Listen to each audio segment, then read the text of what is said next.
Hey everybody, welcome to another episode of Monday Mentor. I'm Noah, and I hope you guys have had an absolutely incredible weekend.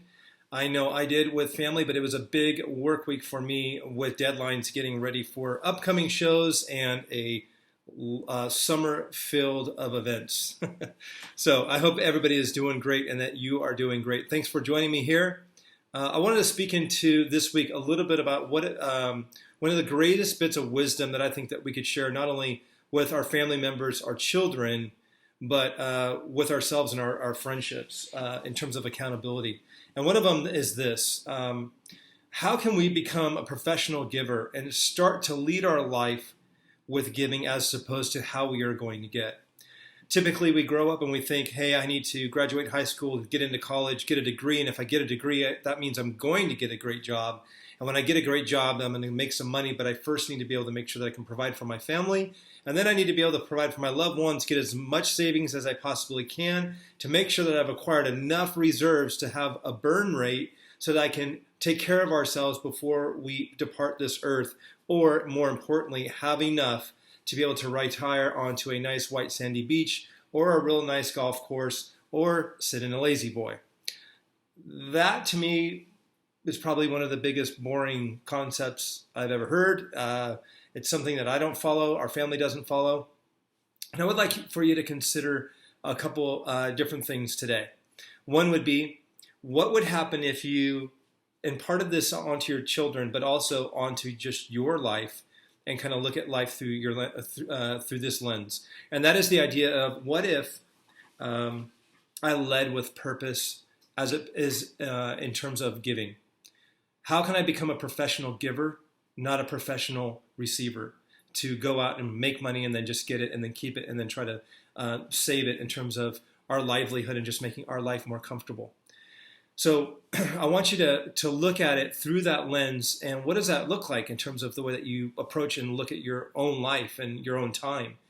My time, my talent, my treasure is completely different as I look at my life through being a professional giver. Have you ever noticed how, and this story might help clarify it a little bit, have you ever noticed how you have individuals that, and you might even gone through this, but maybe you've seen this in other people. We certainly see it in celebrities where people go from nothing to something, and they have a lot of revenue. And at first they buy really nice things and make where they live more comfortable and put away a lot of revenue. But then they stop and they start thinking, hey, you know what? This is kind of boring. This whole money thing's kind of boring. I've flown around, I've had nice things, and no matter how many nice things that they get, and no matter how many materialistic things they have in life, it still doesn't change their worth. So a lot of folks are basing their self-worth on their net worth. And I was one of those folks for a very, very long time. I came to a crossroads where I realized at a very young age that success was very different to me than significance.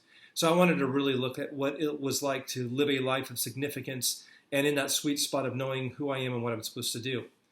Money is one of the biggest tellers of that. So too often we find folks that have too much money or too much revenue then become bored, because when there's no purpose really behind it, what do you plan to do? How do you plan to leverage that money? How do you plan to leverage all that influence, and how can it be used? So that's usually where people get into trouble, and they'll start numbing themselves. They'll look at ways to find other ways to distract themselves, to numb themselves, and around the corners of life. So I think life changes and takes a big time turn the moment we start to look at ourselves with leading with the giving as opposed to starting with the getting. What if we start to look at, I want to go generate revenue in ways as much as possible so that I can leverage it towards a thing of purpose and being able to give. Chantel and I recently launched an Acres of Love initiative, which is a home in South Africa for AIDS orphans. And we have a donation page. You can look at it on our Facebook page. You can look at it on my social media as well. But it's a forever home. It's called the Ngane Forever Family Home. And the thing that's been exciting for me is it certainly changes the whole trajectory of our life and the whole meaning of our life when you're waking up and you're having purpose, because you're going outside and building a dream bigger than yourself, not just to get and to be more comfortable, but how can we radically change the lives of others? And I would encourage you folks to stop and to pause and not just give for the sake of giving. Like, I'm going to go over here, I'm going to go over here, I'm going to go over here, and then get spread really thin.